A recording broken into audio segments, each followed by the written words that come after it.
So these are some of the ways that one may react when they have stress or depression. So today I'll be discussing some ways in which one can improve their mood, or at least how to come out of this stressful situation that they may be in. So let's get straight to it. So stress can be defined as a state of mental or emotional strain or tension resulting from demanding or adverse circumstances. And depression is a disorder of mood where the predominant feelings are of sadness. So what are some of the ways of coping with these conditions? So I would say that the first most important thing is identifying what is causing the stress, because the management of the stress will depend on the situation that you're in. For example, if you're going through workplace bullying, you may find that approaching your senior manager first, or some kind of union that you may be associated with, may be the first best step. As compared to someone who may be going through a bereavement or grief, they might find that going and speaking to the GP who can arrange some kind of counselling for them and maybe having some regular family support may be the best first step for them. Exercise, as well as having many health benefits such as reducing the risk of diabetes, as well as having beneficial effects for the heart, the brain, the kidneys, as well as reducing the risk of some cancers.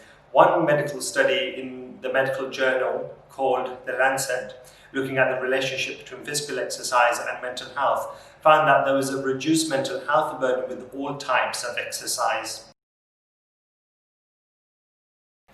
The other important thing is to take control and don't become passive and sit there thinking there's nothing you can do, because this will make the stressful situation worse. And often when you take the first step to control your situation, this can often be empowering, and often after taking the first step, then all the other steps to improving your stressful situation will fall into an automatic pilot. As we all know, socializing makes us feel better, and if we are going through a tough time, talking to a friend about our problems can often help to make us feel better or to lessen the burden on our shoulders.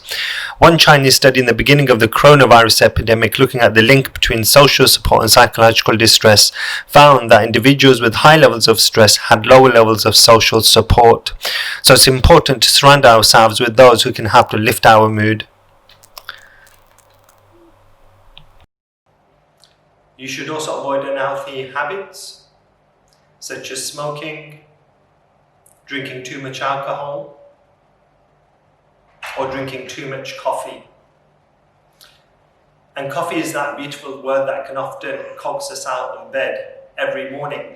However, too much coffee can also help to keep us awake at night, which can also contribute to stress.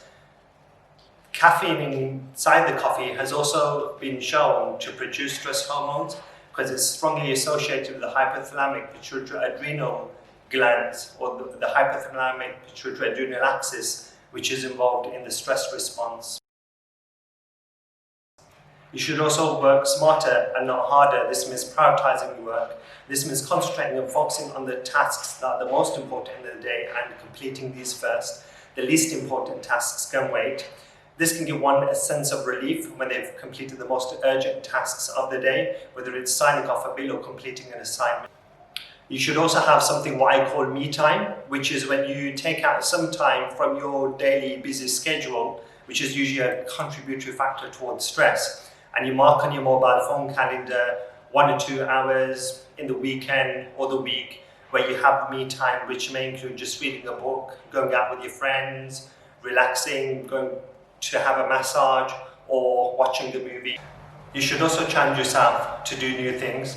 This can help to keep your mind off the stressful problem, and it may also be a means of helping to resolve the stress. For example, if you're going through a redundancy, you may want to start updating your CV, connecting with people on LinkedIn, or speaking to family and friends who may have connections to help you to find another job. Or you may want to start something new, such as starting a new YouTube channel and learn how to video edit, for example.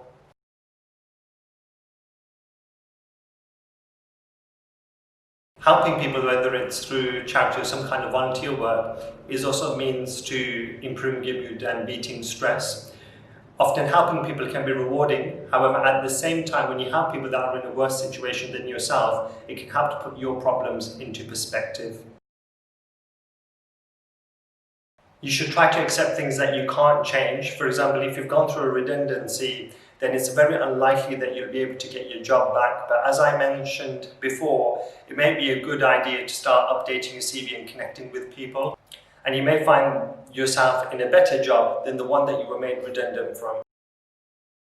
The last thing that I'd like to mention is to be positive and grateful for everything you have. And something that really works for me is that when I go to sleep, I think about the comfortable mattress that I'm on, comfortable pillow, and all the other good things that I have in my life. And this often helps me to wake up with a refreshed feeling, and I feel like I've had the best sleep ever. So please try this. Please go to sleep tonight thinking about all the best things you have. Try to be positive.